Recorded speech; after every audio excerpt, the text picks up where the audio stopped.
everyone, this is Herrick bringing you another episode of Action Figure This Out, and today we will be taking a look at the Hasbro Marvel Legends Khonshu Build-A-Figure Wave What If series Zombie Iron Man.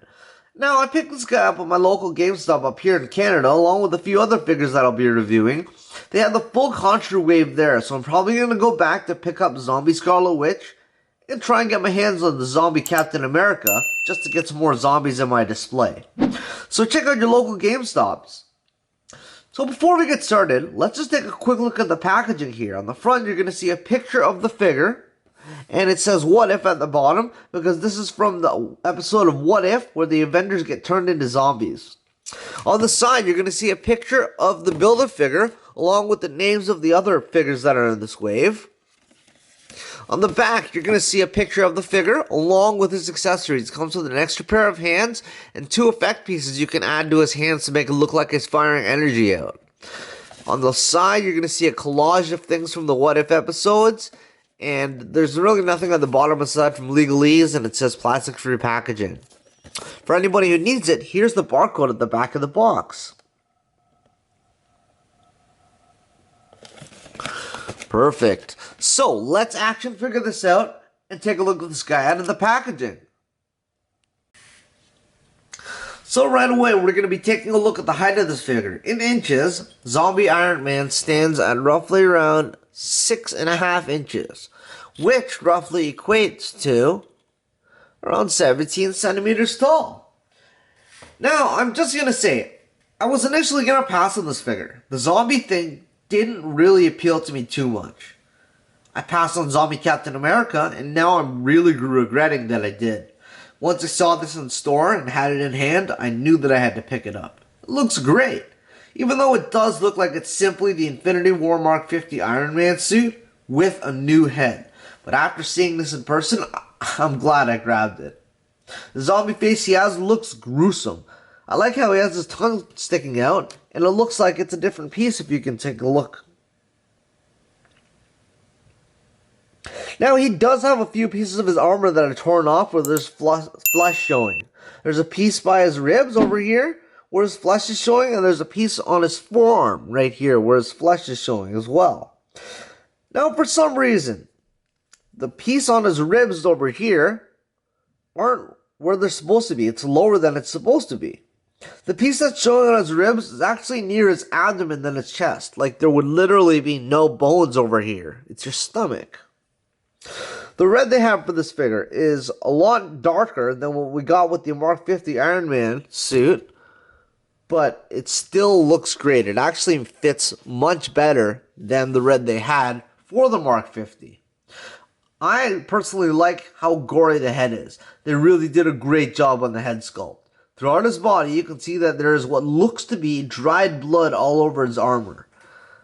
They did an alright job with that. So as you can see, it's all over his chest here. It's all over his abdomen. Some on the legs. But it's mostly on the chest and abdomen. Now, it just looks like it's kind of painted weird, actually. But it still gets the job done. Overall, I'm glad I picked this figure. Really glad I did. Now all I have to do is pick up Zombie Captain America and Zombie Scarlet Witch, and then I'll have my zombie setup. So, now that we've taken a closer look at the figure, let's take a look at the articulation for this guy. So before we get started, let's just take a quick look at his accessories here.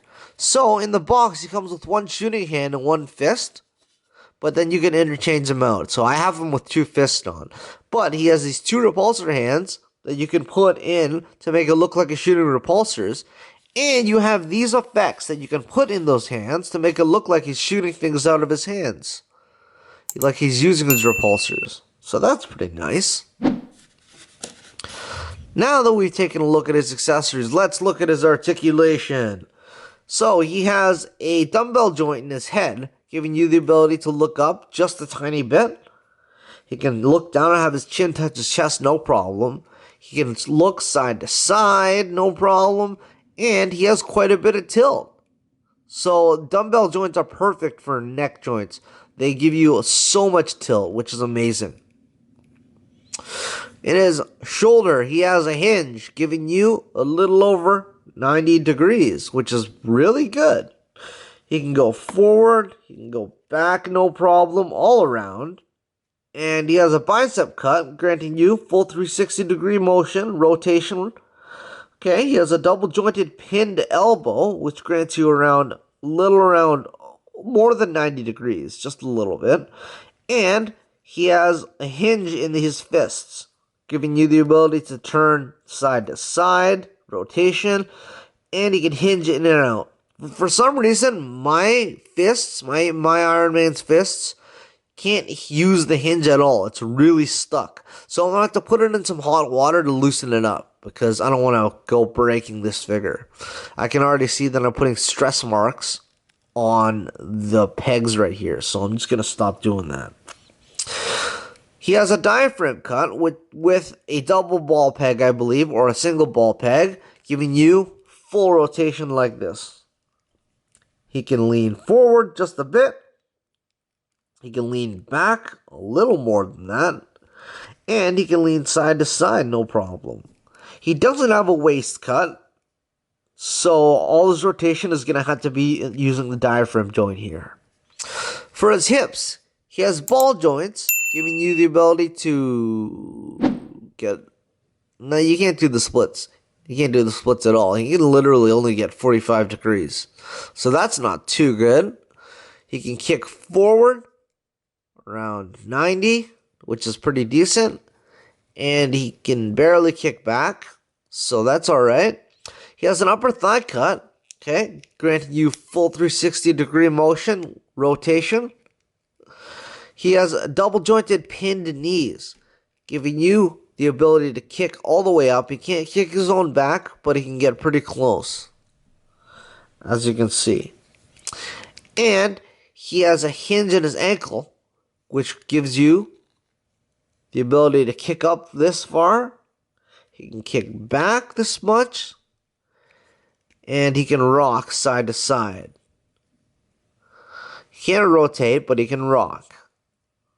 So, now that we've taken a look at his articulation, let's take a look at how he compares with other figures. Alright, so first we have Zombie Iron Man standing next to the Black Lantern Batman from Blackest Night and the Black Lantern Deathstorm. Both are zombie-looking like figures.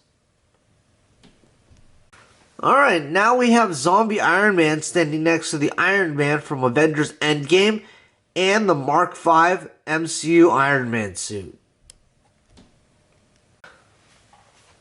Now we have him standing next to the Mark III Iron Man suit and the Mark VI Iron Man suit. And now we have him standing next to the Marvel's Avengers video game Iron Man suit and the blue version of his Interstellar suit. And here we have him standing next to the original Spider-Man Homecoming suit and the Mark VII Iron Man suit. Next we have him standing next to the Amazing Fantasy Spider-Man and the Mark 70 Iron Man. And here we have him standing next to Ironheart and the Invincible Iron Man. And next we have him standing next to the Iron Man 2020 and the AI Iron Man. And now we have Modular Iron Man and the Stealth Suit Iron Man. And next we have the 80th Anniversary Iron Man and the Silver Centurion armor Iron Man. And finally, we have him standing next to the retro-carded 90s animated Iron Man that just came out and the Retro War Machine.